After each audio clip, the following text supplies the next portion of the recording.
Teny aho hoe tsy ora fiomanany itsony zao fa ora fiamenany. Amzauri zao ny papakazanoavy efa vonina sady zay tsenazy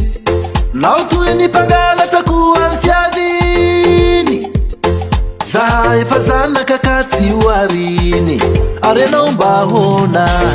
fiavotapitra antona netoneka zavabona fiafotongo la fotoana ny natao iarihary ho tsara ilenahary raha hotsinjaina ny vary teoka anao tsy io tsy parifary fa zay voavidy ny rany tsy matahotra ny aleto zay tsy matahotra ny aleto tsy matahotra ny aleto efa vonona ny aty tsy matahotra ny aleto zay tsy matahotra ny aleto tsy matahotra ny aleto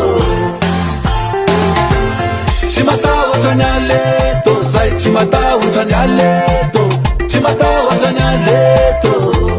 na izao de izao tsy matahotra ny aleto zay tsy matahotra ny aleto tsy matahotra ny aleto.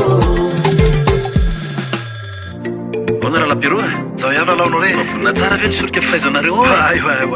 efa miafy sasy efa tsy ho ila itsony raha ny amo tena loza indray de tsy mety raha iteno ety ao alay vode miamboadide efa voniny zay na hoely io na ho vetivety ka izao tsy anao rery ihany ny tompo tafidy fa zay voavidy ny rany tsy matahotra ny aleto zay tsy matahotra ny aleto tsy matahotra ny aleto efa vonona ny aty tsy matahotra ny aleto zay tsy matahotra ny aleto tsy matahotra ny aleto tsy matahotra ny aleto zay tsy matahotra ny aleto tsy matahotra ny aleto efa vonona ny aty tsy matahotra ny aleto zay tsy matahotra ny aleto tsy matahotra ny aleto eka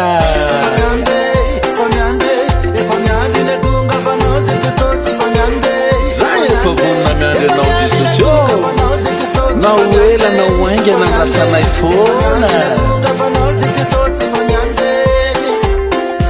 fa zay voavidy ny rany tsy matahotra ny aleto zay tsy matahotra ny aleto tsy matahotra ny aleto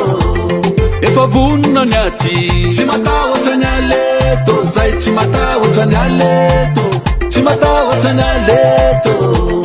fa voavidy ny rany tsy matahotra ny aleto zay tsy matahotra ny aleto tsy matahotra ny aleto na izao de izao tsy matahotra ny aleto zay tsy matahotra ny aleto tsy matahotra ny aleto